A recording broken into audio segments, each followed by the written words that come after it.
என் அருமையானவர்களே, சகோதரர் யூசுப் என்பவர் அல்கொபாரில் இருந்து ஒரு கேள்வியை கேட்டிருக்கிறார்.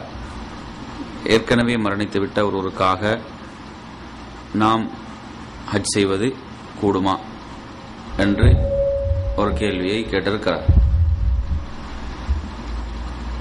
இந்த கேள்வியை பொறுத்தவரையில் நாம் இதற்கு ஆதாரமாக ஒரு ஹதீஸை முதலாவதாக பார்ப்போம். முஸ்லிமில் இடம்பெறக்கூடிய ஒரு செய்தியிலே அப்துல்லாஹ் இப்னு புரைதா என்பவர் தனது தந்தை வழியாக அறிவிக்கக்கூடிய இந்த செய்தியிலே நாம் ஒரு முறை நபிகளார் ஸல்லல்லாஹு அலைஹி வஸல்லம் அவர்களோடு அமர்ந்திருந்தோம். அந்த நேரத்தில் ஒரு பெண்மணி அங்கு வந்து, இன்னி தஸத்தக்து அலா உம்மி பிஜாரியத்தின் வ இன்னஹா மாதத், நான் எனது தாய்க்கு ஒரு அடிமை பெண்ணை தர்மம் செய்திருந்தேன், இப்பொழுது எனது தாய் மரணித்து விட்டார்கள்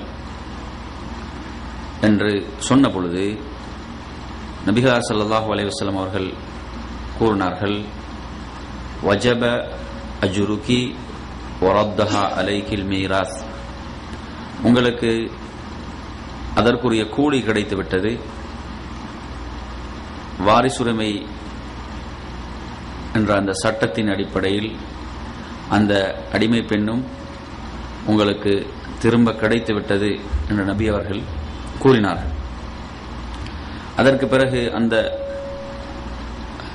பெண்மணி நோன்பை பற்றி கேட்டுவிட்டு அடுத்ததாக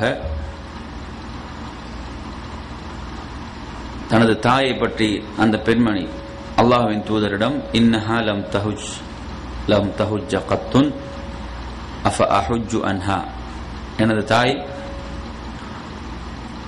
ஹஜ்ஜை செய்யவே இல்லை, எனது தாய்க்கு பகரமாக ஹஜ்ஜை நிறைவேற்றலாமா, தாய்க்காக ஹஜ்ஜை நிறைவேற்றலாமா என்று கேட்டபொழுது நபிகளார் ஸல்லல்லாஹு அலைஹி வஸல்லம் அவர்கள் கூறினார்கள், ஹுஜ்ஜி அன்ஹா, உங்கள் தாய்க்காக நீர் ஹஜ்ஜை நிறைவேற்றுவீராக என்று கூறினார்கள்.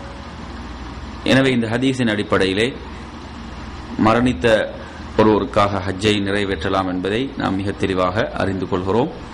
அதுதான் அதற்குரிய பதிலாக இருக்கின்றது.